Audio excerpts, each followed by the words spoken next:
दिन खरीदी गई वस्तुएं, धातुएं लक्ष्मी का वास लेती है और घर में धन धान की वृद्धि होती है। अब सच में क्या है ये तो नहीं पता, लेकिन अगर ये सब लिखा हुआ है, परंपरा से आ रहा है, तो कहीं ना कहीं सही ही होगा। और तभी लोग इतने जोर शोर से खरीदते हैं बर्तन, सोना, चांदी, झाड़ू।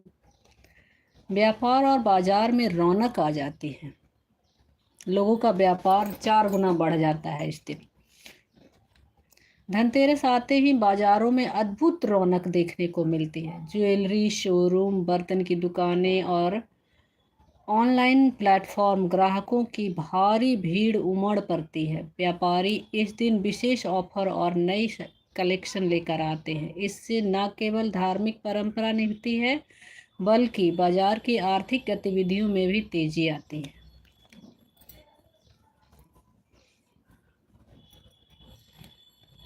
आधुनिक समय में महत्व। आज के युग में धनतेरस केवल परंपरागत खरीदारी तक सीमित नहीं रह गया है। लोग इस दिन घर के लिए इलेक्ट्रॉनिक्स, वाहन और प्रॉपर्टी जैसे बड़ी खरीदारी भी करते हैं। परंपरा चाहे जैसे बदली हो, परंतु इसके पीछे छिपा संदेश वही है: घर परिवार में सुख, समृद्धि और सौभाग्य का आगमन, जो कि एक तरह से होता भी है सौभाग्य का आगमन।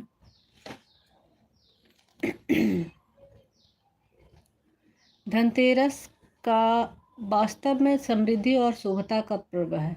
इस दिन सोना, चांदी और बर्तन खरीदना न केवल परंपरा है, बल्कि विश्वास और सकारात्मकता का प्रतीक भी है। यह पर्व हमें याद दिलाता है कि जीवन में स्वास्थ्य, धन और सौभाग्य का संतुलन ही सच्ची सफलता है, संपन्नता है। सोना और चांदी खरीदने की परंपरा। सोना और चांदी को भारत में हमेशा से ही शुभ और स्थायी निवेश माना गया है।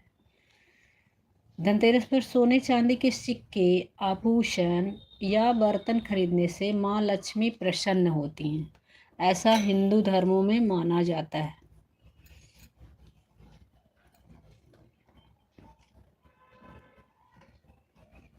कई परिवार इस दिन सोने चांदी की छोटे वस्तुएं भी खरीदते हैं, ताकि साल भर घर में सुख समृद्धि बना रहे। बर्तन खरीदने का महत्व। धनतेरस पर नए बर्तन खरीदने की परंपरा भी बेहद प्रचलित है।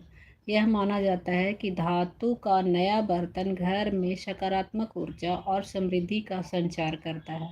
खासकर तांबे, पीतल और चांदी के बर्तनों को खरीदना अत्यंत शुभ कहा गया है। आज के समय में लोग स्टील या अन्य धातुओं के आधुनिक डिजाइनों वाले बर्तन भी खरीदते हैं, ताकि परंपरा और उपयोगिता दोनों बनी रहे।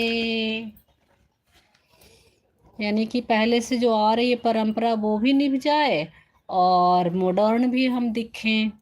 तो इस तरह की परंपराएं आती चलती रहती हैं और उसी को हम अपने स्वरूप में ढाल लेते हैं, ताकि हमारी परंपराएं भी निभती रहे और हम मॉडर्नाइजेशन में भी घूमते रहें।